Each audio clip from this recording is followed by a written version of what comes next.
అమర్నాథ్ యాత్రికులపై ఉగ్ర దాడితో పాటు కాశ్మీర్లో పరిస్థితులను కేంద్ర హోంశాఖ సమీక్షించింది. అమర్నాథ్ యాత్రికులకు భద్రత పెంచింది. యాత్ర సాగే మార్గాలలో ఉగ్ర ముప్పు పొంచి ఉన్నందున కట్టుదిట్టమైన భద్రతతో పాటు అదనపు బలగాలను రంగంలోకి దించింది. ఇప్పటికే 21,000 పారామిలిటరీ బలగాలతో పాటు అదనంగా కాశ్మీర్ పోలీసు బలగాలు కూడా విధులు నిర్వహిస్తున్నాయి. కేంద్ర హోంశాఖ మంత్రి రాజ్నాథ్ సింగ్ నివాసంలో జరిగిన ఈ సమీక్షా సమావేశానికి హోంశాఖ సెక్రటరీతో పాటు ఇంటెలిజెన్స్ బ్యూరో డైరెక్టర్, రా చీఫ్ ఎన్ఎస్ఏ అజిత్ దోవల్ హాజరయ్యారు. ఇలా ఉండగా కేంద్ర హోంశాఖ సహాయ మంత్రి హన్స్రాజ్ నేతృత్వంలో ఉన్నతాధికారుల బృందం జమ్మూ కాశ్మీర్లోని పరిస్థితులను స్వయంగా పరిశీలించింది. ఇప్పటికే CRPF director general R R Bhatnagar Srinagar చేరుకుని అక్కడ అధికారులతో సమావేశమయ్యారు.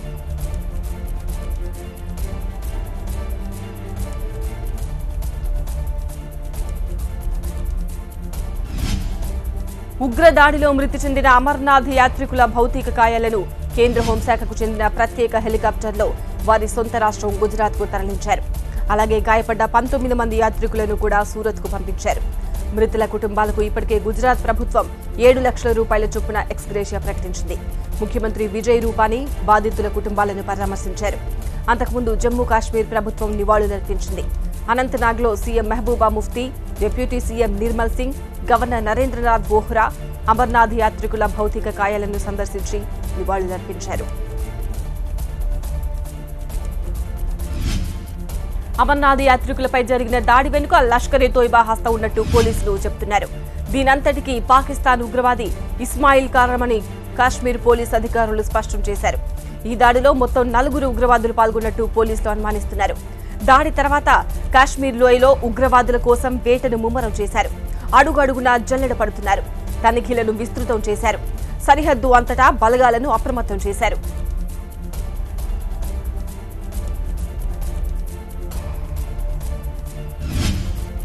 అమర్నాథ్ యాత్రికులపై దాడిని ఖండిస్తూ కాశ్మీర్లో విపక్ష పార్టీలు 2 రోజుల బంద్కు పిలుపునిచ్చాయి. దీంతో జమ్మూ కాశ్మీర్లోని అన్ని ప్రాంతాలు నిర్మానుష్యంగా మారాయి. వ్యాపార వాణిజ్య సముదాయాలు మూతబడ్డాయి. విద్యా సంస్థలకు సెలవులు ప్రకటించారు. కాశ్మీర్ ఫాంథర్స్ పార్టీ శ్రీనగర్లో నిరసన ప్రదర్శనలు నిర్వహించింది. అయితే అమర్నాథ్ యాత్ర మాత్రం కొనసాగుతోంది. యాత్రకు ఎలాంటి విఘాతం కలగకుండా అన్ని జాగ్రత్తలు తీసుకుంటున్నారు. గత నెల 29న ప్రారంభమైన యాత్ర వచ్చే నెల 7 వరకు కొనసాగనుంది.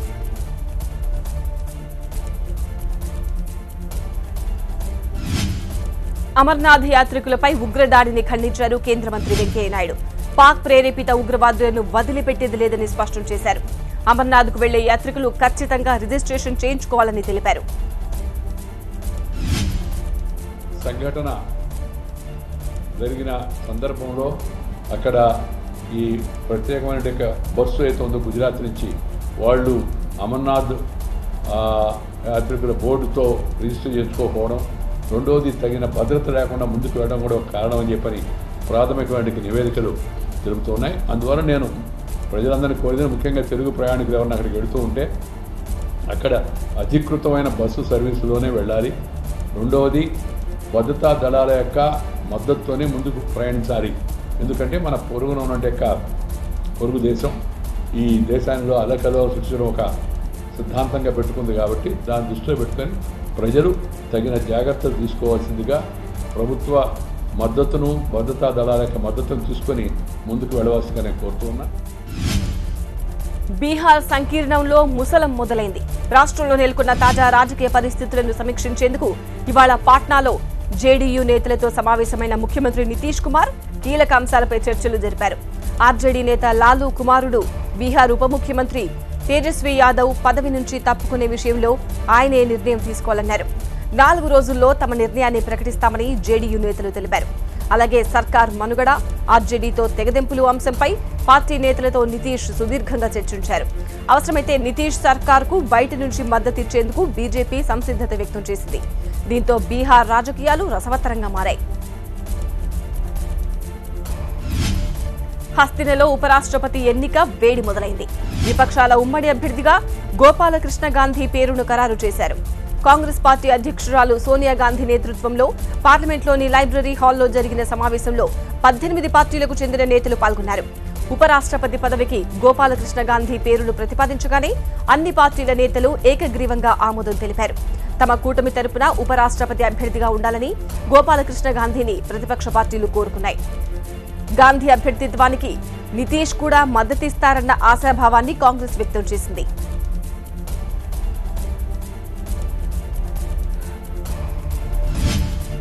మలయాళ నటి భావనపై లైంగిక వేధింపుల ఘటన కలకలం రేపింది. ఫిబ్రవరి 17 అర్ధరాత్రి జరిగిన ఈ ఘటన దక్షిణాది సినీ పరిశ్రమను షాక్ కు గురిచేసింది. అయితే ఆ రాత్రి ఏం జరిగింది, భావనను ఎందుకు వేధించారన్న దానిపై పోలీసుల విచారణలో అసలు గుట్టు బయటపడింది. ఆమె దగ్గర పనిచేసి మానేసిన 2 డ్రైవర్లు ఈ ఘాతుకానికి ఒడిగట్టారని గుర్తించారు పోలీసులు. భావన మాజీ డ్రైవర్ మార్టిన్ ను అరెస్ట్ చేసి తర్వాత కీలక నిందితుడు సునీల్ ను అదుపులోకి తీసుకున్నారు.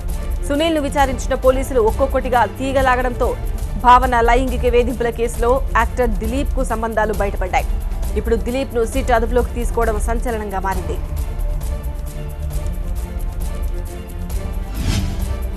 ఈశాన్య భారత్ లో వరదల బీభత్సం కొనసాగుతోంది. ముఖ్యంగా అసోంను అతలాకుతలం చేస్తున్నాయి. వరదల ధాటికి అసోంలో ఇప్పటివరకు 40 మందికి పైగా చనిపోయారు. అనేక ప్రాంతాలు జలమయమయ్యాయి. 12,50,000 మందిపై తీవ్ర ప్రభావం చూపాయి వర్షాలు. 1,00,000 హెక్టార్లకు పైగా పంటలు దెబ్బతిన్నాయి. అసోంలో దాదాపు 12 జిల్లాలు వరదల గుప్పిట్లో చిక్కుకున్నాయి. లఖీంపూర్, గోలీఘాట్, చిరాంగ్, తేజ్పూర్, డిబ్రూఘర్ తదితర ప్రాంతాల్లో పరిస్థితి దారుణంగా ఉంది. రోడ్లు, ఇళ్లు, బ్రిడ్జ్లు కుప్పకూలిపోయాయి. పర్వత ప్రాంతాల్లో చాలా చోట్ల విష జ్వరాలు ప్రబలిపోయాయి.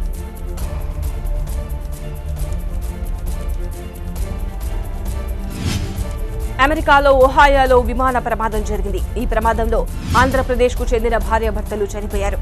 మృతులను ఉమామహేశ్వర్, సీతా గీతలుగా గుర్తించారు అక్కడి అధికారులు. బెవర్లీలోని వాషింగ్టన్ కౌంటీ విలేజ్లో ఈ ప్రమాదం జరిగింది. సాంకేతిక సమస్యతో అదుపు తప్పిన విమానం సమీపంలోని ఓ సరస్సులో పడిపోయింది. మృతులు ఇండియానాలోని లోగాన్ స్పోర్ట్స్లో నివాసం ఉంటున్నారు. ఘటనపై కుటుంబ సభ్యులకు సమాచారం ఇచ్చారు అధికారులు.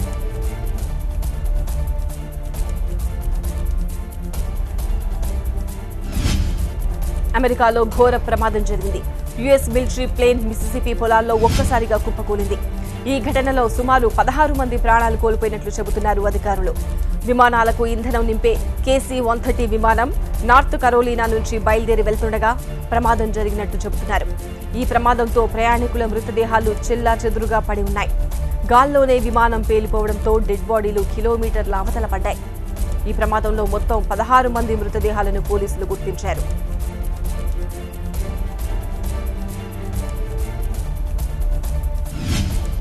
అమెరికా కెనడా సరిహద్దులోని పశ్చిమ ప్రాంతంలో దావానలం వ్యాపిస్తోంది. అటవీ ప్రాంతాన్ని బుగ్గి చేస్తోంది. వేలాది ఎకరాలు అగ్నికీలల్లో కాలి బూడిదైపోతున్నాయి. ఉబ్బెత్తున ఎగిసిపడుతున్న ఎర్రని మంటలు అనేక నివాసాలను, వాహనాలను కూడా కాల్చి నుసి చేస్తున్నాయి. దీంతో ప్రాణాలు అరచేత పట్టుకుని వేలాది మంది సురక్షిత ప్రాంతాలకు తరలి వెళ్తున్నారు. బ్రిటిష్ కొలంబియాకు సమీపంలోని తూర్పు క్యాషే క్రీక్ ప్రాంతంలో ఈ భయానక వాతావరణం ఏర్పడింది. మంటలను అదుపులోకి తెచ్చేందుకు ఫైర్ ఫైటర్స్ రంగంలోకి దింపారు.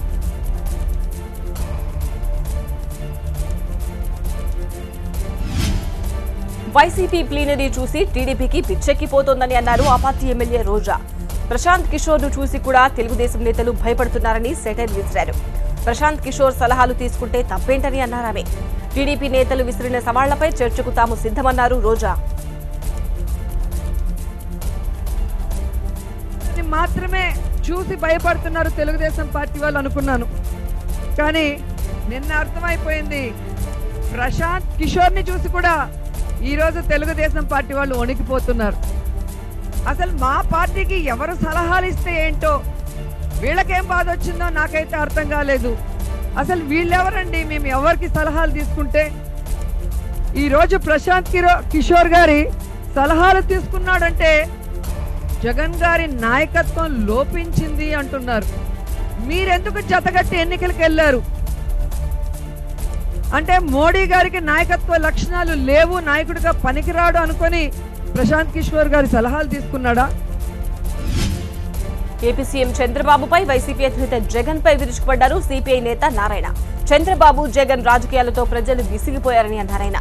ప్రత్యామ్నాయ రాజకీయాల కోసం జనం ఎదురు చూస్తున్నారని నారాయణ అన్నారు. నన్ను ఒక్కసారి ముఖ్యమంత్రి చేయండి, 30 ఏళ్ళు నేనే ముఖ్యమంత్రిగా ఉంటా, నా బొమ్మని మా నాన్న బొమ్మలో అప్పుడు పెట్టండి అని చెప్పి ఆయన అంటున్నాడు. చంద్రబాబు నాయుడు ఏమంటాడంటే నేనేమన్నా ముఖ్యమంత్రి అవుతాను, అందరూ రండి ఇక్కడ ఇది అభివృద్ధి చేయండి చెప్పి సాయం కోరుతున్నాడు. అంటే తెలుగు ప్రజలకి వీళ్ళిద్దరేనా మొలతాళ్ళ మగవాళ్ళు, ఇంకెవరు లేరా? అంటే అంత అహంభావం ఎక్కడి నుంచి వస్తుంది? అందుకే ఈ రెండు ఏమైనా తేడా ఏమున్నాయా? ల్యాండ్ మాఫియాలో కానీ కరప్షన్లో కానీ అన్నింటిలో ఏం తేడా ఏం లేదు. అంత జైలు పట్టిన వీళ్ళంతా ఇప్పుడు ఈరోజు రేపు. అటువంటిప్పుడు ఈ ప్రత్యామ్నాయ రాజకీయాలు తెలుగు రాష్ట్రాలు రావాల్సిన అవసరం ఉంది చెప్పేసి నా అభిప్రాయం. అధికారంలోకి వచ్చి 3 ఏళ్లవుతున్నా ఇచ్చిన ఏ ఒక్క హామీని మోదీ ప్రభుత్వం నిలబెట్టుకోలేదన్నారు ఏపీ సిపిఐ రాష్ట్ర కార్యదర్శి రామకృష్ణ. స్వామినాథన్ సిఫార్సులను అమలు చేయడం లేదన్నారు ఆయన. మరోవైపు ఏపీలోని అధికార ప్రతిపక్షాల పార్టీలపై కూడా దుమ్మెత్తిపోశారు రామకృష్ణ. ఎవరిని మోసం చేయడానికి నంద్యాలలో టీడీపీ వైసీపీలు రాజకీయాలు చేస్తున్నాయి అని ప్రశ్నించారు. మోదీకి భజన చేయడానికి మాత్రమే చంద్రబాబు జగన్ ఉన్నారని మండిపడ్డారు రామకృష్ణ.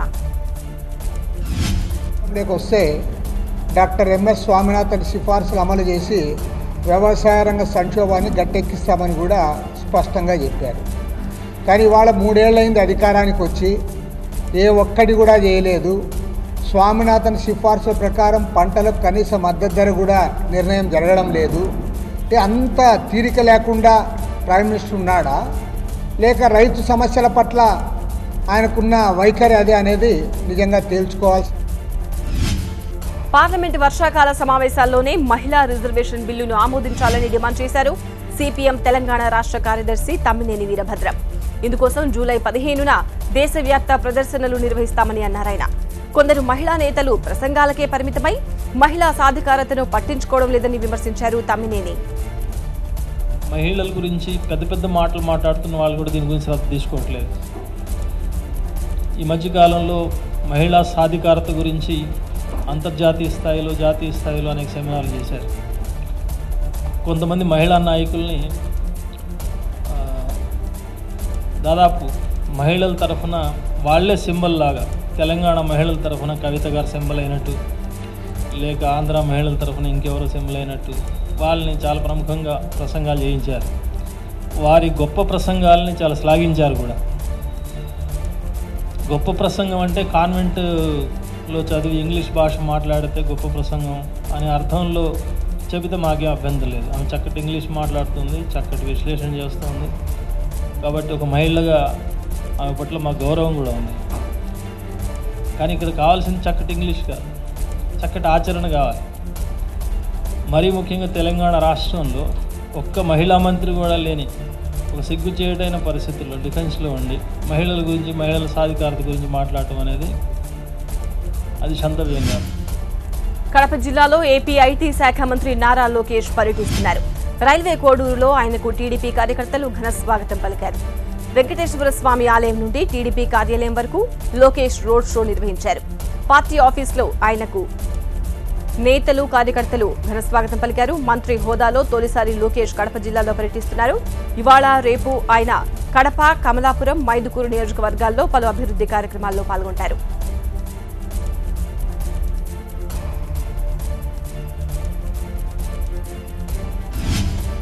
సుప్రీంకోర్టు ఆదేశాల మేరకు హైవేలపై ఉన్న మద్యం దుకాణాలను మూసివేసినట్లే జనావాసాల మధ్య ఉన్న దుకాణాలను కూడా మూసివేయాలని ఏపీ మహిళా కమిషన్ చైర్పర్సన్ నన్నపనేని రాజకుమారి డిమాండ్ చేశారు. మద్యం దుకాణాలపై మరిన్ని ఆంక్షలు విధించాలని అన్నారు. మహిళలపై పెరుగుతున్న అత్యాచారాలకు మద్యం దుకాణాలే కారణమన్నారు. ఈరోజు ఈ మహిళల మీద జరుగుతున్నటువంటి నేరాలు, ఘోరాలు ఏదైతే ఉందో వీటిని అరికట్టడంలో టీచర్స్, తల్లిదండ్రులు, లెక్చరర్స్, వాటితో పాటు స్వచ్ఛంద సేవా సంస్థలు, అటు మీడియా అన్నీ కూడా చూడాల్సిన అవసరం ఉంది. ఇవాళ ఛానల్స్లో మార్పు రావాల్సిన అవసరం ఉంది. కొన్ని ఛానల్స్లో భయంకరంగా ఆడవాళ్ళను విలన్లుగా చూపించడం, అట్లాగే నేరాలు, ఘోరాలు కూడా ఎక్కువగా చూపించడం, అంటే ఎలా చేయొచ్చు అనేది కూడా నేర్పినట్టు అవుతుందన్నమాట. వాటిని నివారించడం ఎలా అనేది మనం చేయాలండి. జరుగుతున్న వాటిని నివారించడం ఎలా అనేది మనం చేయాల్సిన అవసరం ఉంది. తర్వాత ఆత్మహత్యలు చేసుకుంటున్నారు, దానికి మనోధైర్యాన్ని ఇవ్వాలని. ఆత్మహత్యలు తెలంగాణ నేతల విజ్ఞప్తులను రైల్వే అధికారులు పట్టించుకోవడం లేదని మండిపడ్డారు కరీంనగర్ ఎంపీ వినోద్ కుమార్. సామాన్యుల సౌకర్యాలు పట్టించుకోకుండా రైల్వే లాభాలనే చూసుకుంటున్నారని విమర్శించారు. కరీంనగర్ తిరుపతి ఎక్స్ప్రెస్ ను ప్రతిరోజు నడపాలని రైల్వే అధికారులను కోరారు ఎంపీ వినోద్ కుమార్. ఈ మేరకు railway board chairman AK Mittal ను వినోద్ కలిశారు. సికింద్రాబాద్ నాగ్పూర్ ఎక్స్ప్రెస్, సికింద్రాబాద్ పాట్నా ఎక్స్ప్రెస్ లను జమ్మికుంటలో ఆపాలని కోరారు. తూర్పుగోదావరి జిల్లాలోని ఏజెన్సీ ప్రాంతాన్ని విష జ్వరాలు వేధిస్తుండగా ఇప్పుడు కృష్ణా జిల్లాను డెంగ్యూ జ్వరాలు పట్టిపీడిస్తున్నాయి. బాపులపాడు మండలంలోని ఉమామహేశ్వరపురంలో 15 మంది తీవ్ర జ్వరంతో ఆసుపత్రి పాలయ్యారు. ప్రభుత్వ ఆసుపత్రిలో సరైన చికిత్స అందకపోవడంతో ప్రైవేట్ ఆసుపత్రులలో చేరాల్సి వచ్చిందని బాధితులు అంటున్నారు. వారిని వైసీపీ నేత పార్థసారథి తదితరులు పరామర్శించారు. పురంలో 250 మందికి డెంగ్యూ జ్వరాలు వచ్చినాయని చెప్పేసి ఒక బాధ్యత కలిగిన ప్రైవేట్ డాక్టరు ఇక్కడ ప్రజల మన్నన పొందిన ఒక హాస్పిటల్లో చెప్తుంటే దాని బాధ్యత లేకోకుండా ఏదో తూతూ మంత్రంగా ఏదో ఫస్ట్ ఎయిడ్ లాగా చేసేసి వెళ్ళిపోతున్నది కరెక్ట్ కాదు. కొంతమంది అధికారులతో మాట్లాడితే ఏమన్నా కేసుల్లో ఏదో ఒకటి సీరియస్ అయిందండి అంతే అని అంటున్నారు. అంటే కేసు సీరియస్ అయ్యే వరకు ప్రభుత్వం చూస్తూ ఉంటుందా? ఇప్పటికే ఉమామహేశ్వరపురంలో ఒక పేషెంట్ చనిపోయారు. అక్రమంగా పులి చర్మాలు తరలిస్తున్న ఓ ముఠాను రాచకొండ పోలీసులు పట్టుకున్నారు. 6గురిని అదుపులోకి తీసుకుని 2 పులి చర్మాలు, కత్తులను స్వాధీనం చేసుకున్నారు. రాచకొండ సర్కిల్ పరిధిలో తనిఖీలు నిర్వహిస్తుండగా వీరు పట్టుబడ్డారు. అంతర్జాతీయ మార్కెట్లో పులి చర్మానికి 25 లక్షల రూపాయల వరకు డిమాండ్ ఉందని రాచకొండ సిపి మహేష్ భగవత్ తెలిపారు. మా స్పెషల్ ఆపరేషన్ టీం రాచకొండ ఈ స్విఫ్ట్ కార్ని కట్కేసర్ పోలీస్ స్టేషన్ పరిధిలో ఆయన ఇంటర్సెప్ట్ చేసిన తర్వాత ఆ కారులో 6గురు మనకు దొరికినారు. ఒక లేపర్డ్ స్కిన్, 2 నైఫ్స్, మొబైల్ ఫోన్ అది రికవరీ చేయడం జరిగినాయి. అతివేగం ప్రమాదకరం అని ఎన్నిసార్లు చెబుతున్నా వినిపించుకోవడం లేదు. మితిమీరిన వేగం మరో ప్రాణం తీసింది. బంజారాహిల్స్ రోడ్ నెంబర్ 3లో కారు అదుపు తప్పి బోల్తా కొట్టింది. డివైడర్ను ఢీకొట్టి అవతల రోడ్డుపై పడిపోయింది. ఈ ప్రమాదంలో ఓ విద్యార్థి ప్రాణాలు కోల్పోగా మరో విద్యార్థికి తీవ్ర గాయాలయ్యాయి. బంజారాహిల్స్ రోడ్ నెంబర్ 3లో హార్లీ డేవిడ్సన్ షోరూం నుంచి వస్తున్న i20 కార్ మసీద్ దగ్గరున్న టర్నింగ్ లో అదుపు తప్పింది. దీంతో కారు పల్టీలు కొడుతూ డివైడర్ మీద నుంచి దూసుకెళ్లింది. ఈ ఘటనలో ముఫకంజా కాలేజ్ విద్యార్థి ఫసహద్ అలీ అక్కడికక్కడే ప్రాణాలు కోల్పోయారు. అదే కారులో ఉన్న మరో 2 విద్యార్థులు జావేద్, వాహిద్లకు గాయాలయ్యాయి. సుమారు 100 కిలోమీటర్ల స్పీడ్తో వెళ్తున్నట్టు ట్రాఫిక్ పోలీసులు చెబుతున్నారు.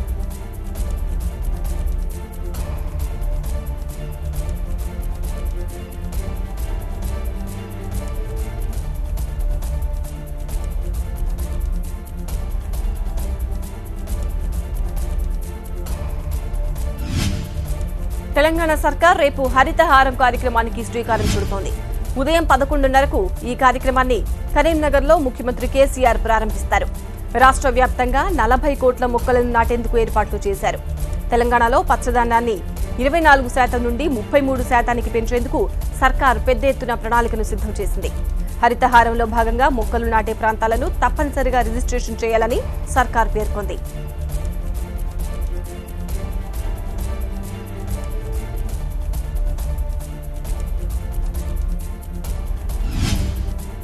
తిరుమలలో శ్రీవారి ఆలయంలో కోయిల్ ఆళ్వార్ తిరుమంజనం వైభవంగా జరిగింది. ఈ సందర్భంగా ఈ ఉదయం 6 గంటల నుంచి 11 గంటల వరకు శ్రీవారి దర్శనాలను నిలిపివేశారు. ఆలయ మహాద్వారం నుండి గర్భాలయం వరకు గోడలు, పైకప్పును, పూజా సామాగ్రిని శుద్ధి చేశారు. అనంతరం వేద మంత్రోక్తంగా సుగంధ ద్రవ్యాలతో కూడిన జలాలను ఆలయమంతటా సంప్రోక్షించారు. ఈ నెల 16వ తేదీన జరిగే అణివార ఆస్థానం సందర్భంగా కోయిల్ ఆళ్వార్ తిరుమంజన సేవలు నిర్వహించారు. ఇలా ఉండగా శ్రీవారి ఆర్జిత సేవా టికెట్ల జారీలో పారదర్శకత పెంచేందుకు ఇవాళ్టి నుంచి బ్రేక్ దర్శనాలు, ఇతర సేవా టికెట్లు పొందేందుకు ఆధార్ తప్పనిసరి చేశారు.